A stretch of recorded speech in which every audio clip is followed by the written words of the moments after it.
Next topic చూడబోతున్నాం. TVK party గురించి. తమిళనాడులో విజయ్ పార్టీలో జరిగిన సభలో జరిగిన కార్నర్ మీటింగ్లో తొక్కిస్లాట తర్వాత చోటు చేసుకుంటున్న పరిణామాల గురించి. ఎంతవరకు విజయ్పై ఎఫ్ఐఆర్ నమోదు కాలేదు. అటు డిఎంకే అంటోంది విజయ్నే తప్పుపడుతోంది. విజయ్ ప్రతి మీటింగ్లోనూ బీజేపీని విమర్శిస్తున్నాడు, కానీ బీజేపీ విజయ్ని సపోర్ట్ చేస్తున్న పరిస్థితి కనిపిస్తోంది. నాగేశ్వర్ గారు, ఈ పరిణామాన్ని ఎలా చూడాలి? రాబోయే రోజుల్లో తమిళనాడులో ఈ పరిణామం ఎటువంటి మార్పుకు దారితీసే అవకాశం ఉంది? అంటే ఇప్పుడు విజయ్ పైన కేసు ఎఫ్ఐఆర్‌లో పెట్టకపోవటానికి కూడా రాజకీయమే కారణం. విజయ్‌కి మద్దతుగా బీజేపీ, ఏడీఎంకే లాంటి పార్టీలు రావడం కనుక కూడా రాజకీయమే కారణం. ఎందుకంటే వాస్తవంగా విజయ్ పొలిటికల్ పిచ్ చూస్తే డీఎంకేకి వ్యతిరేకంగా, అలాగే బీజేపీకి వ్యతిరేకంగా ఆయన మాట్లాడుతున్నాడు. ఆయన ఏమి బీజేపీని సమర్థించడం లేదు కూడా.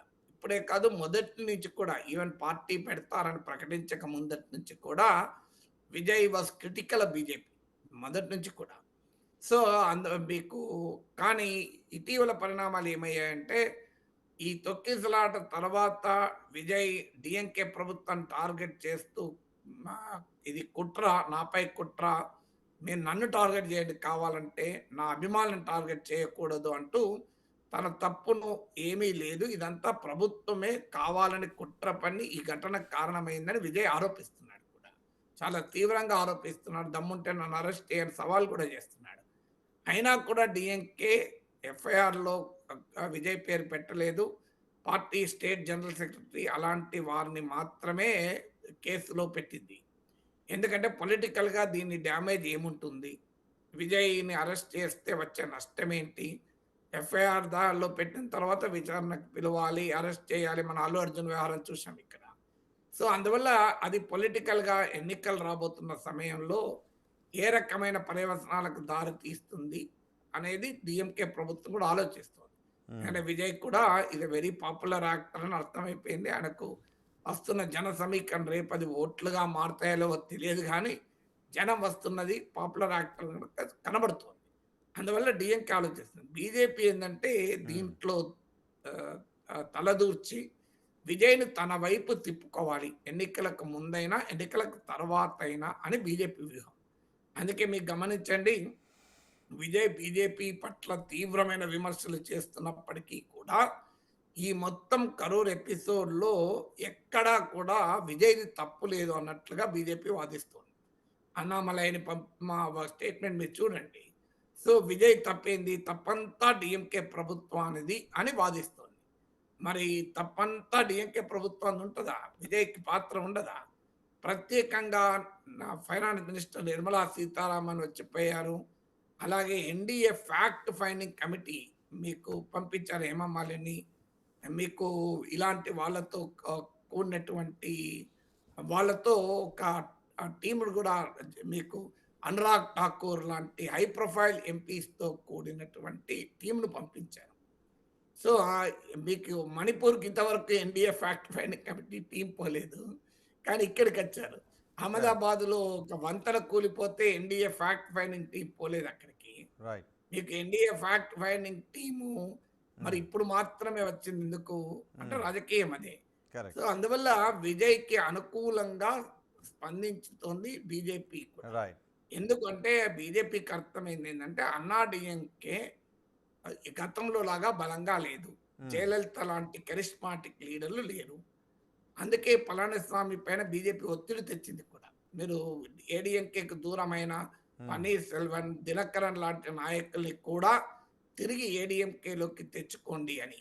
దానికి పళనిస్వామి అంగీకరించలే.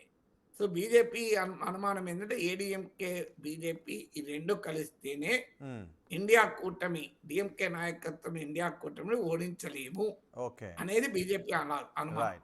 అందుకే పళనిస్వామి పైన ఒత్తిడి. ఎలాగైతే ఆంధ్రప్రదేశ్లో టీడీపీ, జనసేన, బీజేపీ కలిస్తే వైసీపీని ఓడించగలవో, ఇక్కడ కూడా డిఎంకే వ్యతిరేక ఓటు చీలకూడదు అని.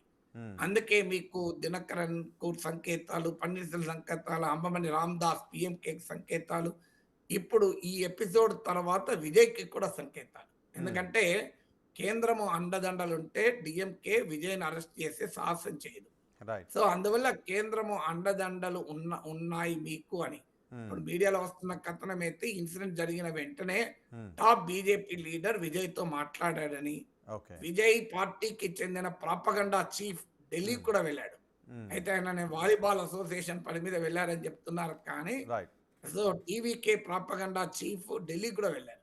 So correct. ఎక్కడో ఒక చోట బీజేపీ ఈ టీవీకే వైపు ఔట్‌రీచ్ మొదలుపెట్టింది. రైట్. అయితే ఇప్పటి వరకైతే విజయ్ బీజేపీతో కలుస్తానని కానీ, ఎన్నికలకు ముందు ఎన్‌డీఏలో చేరుతానని కానీ, ఎన్నికల తర్వాత ఎన్‌డీఏలో కలుస్తానని కానీ ఎక్కడ ఇండికేషన్ ఇవ్వలేదు. అవును. కానీ నమ్మకం ఏంటి అంటే అట్‌లీస్ట్ ఎన్నికలకు ముందు కలవకపోయినా రేపు ఫ్రాగ్మెంటెడ్ వర్డిక్ట్ హంగ్ అసెంబ్లీ వచ్చి ఏ పార్టీకి, ఏ కూటమికి మెజారిటీ రాని పరిస్థితుల్లో గనక విజయ్ గనక కింగ్ మేకర్ అయితే హ్మ్. తమ వైపు తిప్పుకోవటానికి అనుగుణంగా బీజేపీ అడుగులు బీజేపీ వేస్తుంది. వ్యూహం కనిపిస్తుంది. రైట్. మరి చూద్దామండి. డీఎంకే కూడా ముందు జాగ్రత్తగా ఎఫ్ఐఆర్‌లో పెట్టకపోవడానికి కూడా కారణం అదే.